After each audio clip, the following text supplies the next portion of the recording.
Greetings! I am Herbert Erpaderp, and it's Valentine's Day. That was last week, fool!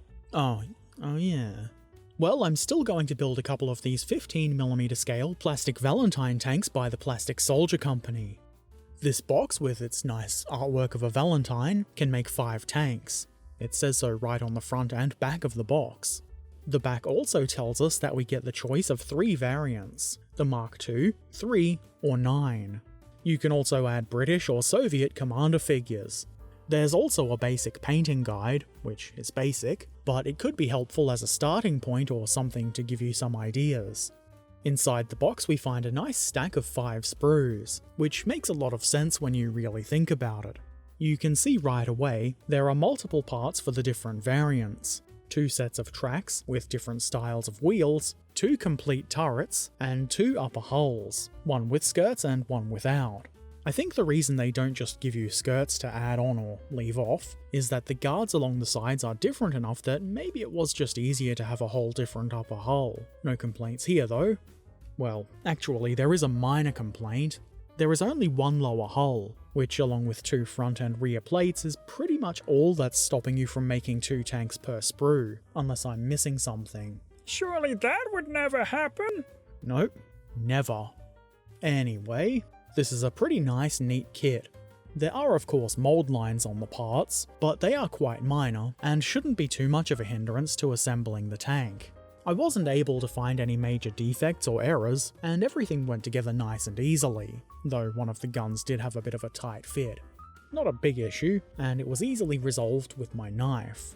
The details are quite good, though this is of course a gaming model, and it is in a small scale, so you can expect some simplification and omission of things you might find on a larger model.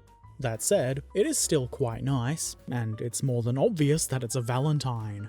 The instructions are decent enough. They're pretty typical of Plastic Soldier Company's instruction sheets.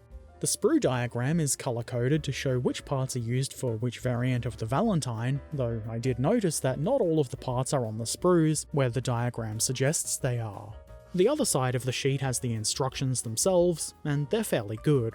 I did find 1 or 2 areas where I wasn't totally clear where the parts should go, but it's a pretty simple kit, so nothing was too difficult to figure out, and in the end I got it all together. Or did I? Stay tuned to find out. I decided to build a Mark IX first, and I start with the hull, in particular the lower hull, onto which I glue the tracks. Obviously, consult the instructions to determine which track set to use. I'm assuming that I've used the correct one here. The fit is pretty good here, and I'm fairly sure the keying would prevent you from putting the tracks on backwards, even if you really wanted to. It's forbidden. Then the lower front plate goes on here. This is keyed nicely, so it shouldn't cause any problems with the upper hull, which is what comes next. For the Mark IX, we use the upper hull without the skirts. I did need to apply a bit of pressure to minimise the gaps at the front here, but it goes on pretty nicely. You can see there's a sizable hole at the rear of the hull. That's not ideal, you might say, but there's a plate that goes here too. A butt plate, if you will. I won't! Well, anyway, it's nice and easy. And that's the basic hull construction completed. Only 6 parts, and it's a whole hull. Of course, there are more details to be added, but for now, it's time to build the turret. The 2 halves of the main turret body go together nice and easy, and obviously you should make sure that you are using the correct parts here, or you'll end up with the wrong turret, and that would just be the worst thing in the world. Next, the front of the turret. Is the whole thing the mantlet or just the bit with the gun in it? I don't know, but I do know that this part goes into place nice and easily. You're saying that a lot, Herbert. Because it's true. This part did have a little bit of damage on the upper right corner, and I'm not sure if that was caused by me or if it came this way and I didn't notice, but I used the back of my knife to kind of flatten it out a bit, so it doesn't look quite so rough. We can just say that this is battle damage. The roof comes next, which I feel is pretty important for keeping the turret crew safe. This pretty much just drops right into place here. You'll notice the roof for this variant of the Valentine has 2 holes for rectangular hatches. And surprise surprise, I put those on next. That isn't a surprise at all! Sorry about that, I thought it would be. I wasn't 100% sure if I put these around the right way or not, but I figure it made sense to have the slightly smaller part of the hatch on the inside. The gun and mantlet part goes on next, and the fit here was initially way too tight. To deal with that, I just scraped down the sides of the mantlet a little bit. I didn't need to remove too much plastic, and after that, it fit much better. A stowage bin goes on the back of the turret like so. There isn't anything to guide this, well, there kind of is, but it can be moved laterally, so you've got to eyeball it to get it in the center. And now we have a turret with plenty of stowage space for tea. That is what the British put in their stowage. Tea and only tea. Now, let's continue adding details to the hull, because it was important to build the turret before doing this for some reason.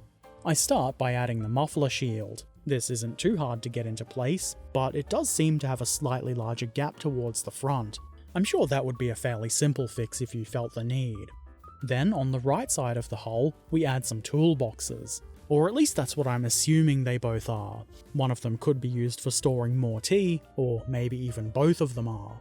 There isn't really any keying here, and there's a fair bit of room for them to move back and forth, so I put the front one on first to line it up with the corner of the hull there. On the front left of the hull, I add some spare track links. This is an optional part, but I think it adds interest, so I've included them. On the rear, I add a set of fuel flimsies. They sort of key onto the raised things above the hinges on the rear plate, nice and easy. And that's all. Now to use the convenient locking tab mechanism to attach the turret and have it stay in place on top of the hull. How delightful! We've got ourselves one Valentine Mark IX. I think it's pretty cool, but why not build another one? This time the Mark III. Starting with the turret, which is much like the other turret, in fact it's almost identical, but the parts are just a little bit different. It's pretty easy to see that the front of the turret is significantly different, but it's just as easy to install as the first one. And this time, there isn't any damage to deal with. The roof is also obviously different. Instead of two small hatches, there's a hole for a nice big round one. I think it makes sense to put the hatch into place next. I'm pretty sure it goes on like this, with the small section of hatch with the vision device in it towards the front. The gun is then mounted in the obvious location, and this one doesn't have a big chunk of mantlet molded into it, so you'll have to make sure that it's not pointing off in some wibbly-wobbly direction. It's a pretty safe assumption that this crew also likes tea, so we add another tea stowage box to the rear of the turret, just like before. And now we've got ourselves a turret suitable for a Valentine Mark III. Would you be surprised to learn that the Mark III hull goes together pretty much exactly the same way as the Mark IX? Yes. Are you lying? Also yes. The only real difference is the whole top has the skirts, as I probably mentioned earlier. I guess we should add some details to this one too. This fuel drum consists of two parts, which go together nice and easy. I set that aside and let it bond while I did the other things, like adding the exhaust cover and spare track links. Then there's a box that mounts on the front right. The instructions tell us to shave the rivets off there so that it will fit properly. So, I do. Does shaving off rivets upset rivet counters? I kind of hope so. To make sure that I don't put that box in the way, I first install the toolboxes along the right side. And then, the box does fit properly. I love it when a plan comes together. The fuel drum goes on next, and I guess you could also add some fuel flimsies if you want, but I didn't. The supports on the fuel drum are slightly different lengths, so it will sit level if you put it around the right way, and not level if you don't. Once again, I use the locking tab mechanism to attach the turret. Twice in one video. I'm sure that'll be very pleasing to some of you. Haven't seen a good locking tab mechanism for a while around here. Anyway, the Plastic Soldier Company Valentine Mark III and IX in 15mm scale are now completed. I clearly didn't build the Mark II, but you can imagine it's really not all that different to the two I already built, I assume.